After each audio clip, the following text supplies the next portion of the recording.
So today I'm going to walk you through a few steps in the skate park interactive simulation lab.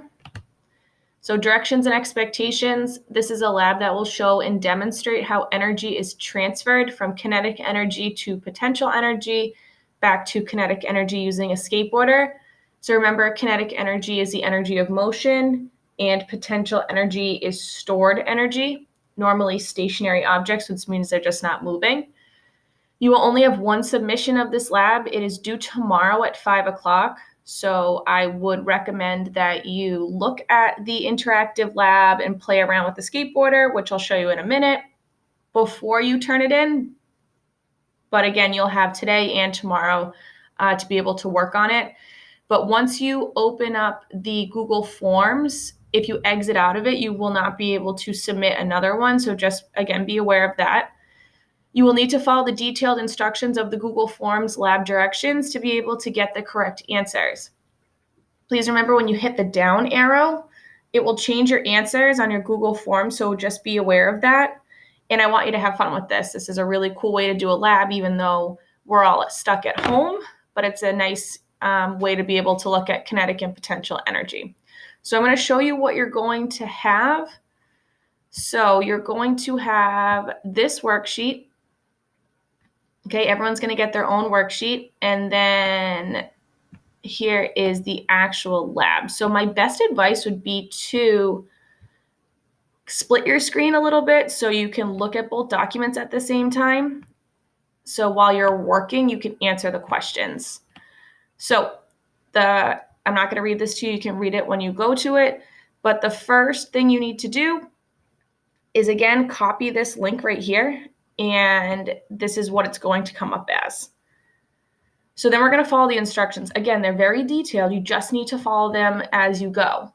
So not only is there instructions, but there's pictures of what your screen should look like too. But I'll walk you through them anyway. So select intro from the three options. Okay, intro. Press the pause button at the bottom. Okay, so we'll click the pause button. Drag the skater to the top left side of the ramp, but not over the ramp. Okay, so we're not going to put her up here. We're not going to put her over here. We're just going to put her right here. She should not be moving. So great, we've done everything we're supposed to do. And then click the bar graph, grid, and speed boxes from the side panel to the right.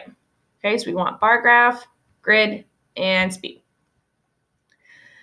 So now the instructions: press play and observe the skater. Okay, so we're going to hit play. She's just going to keep going up and down. Just please be aware that you're looking at this bar graph, you're looking at the speed, you're looking at how high she's going up, and you're going to answer these questions that follow part one for the instructions. So again, you can answer them and scroll down as you're watching and observing her do her thing. So then I'm going to skip all these. I'm going to go to the next one. So part two, it says click the friction picture at the bottom. I just want to make sure that you know where it is. So way down here at the bottom are those three options again. You're going to click on friction. Okay, you're going to hit pause. Drag the skater to the top of the ramp to the left. Again, just put it right here.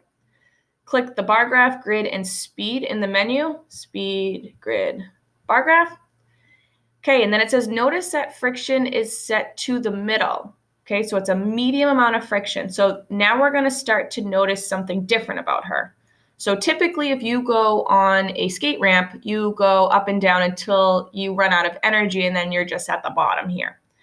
Okay, so the last one didn't have any friction. So she would just keep going the same distance, the same height, the same speed forever. But now we're going to make it a little bit more real life and add friction to it. Okay, so it's a medium. We're going to press play, watch the skater, okay, and then we're just going to answer these questions here using this photo. So once she kind of gets to the bottom, you're going to, oopsies, you can reset her and do it again, but that's the lab. So please make sure you take your time, and good luck.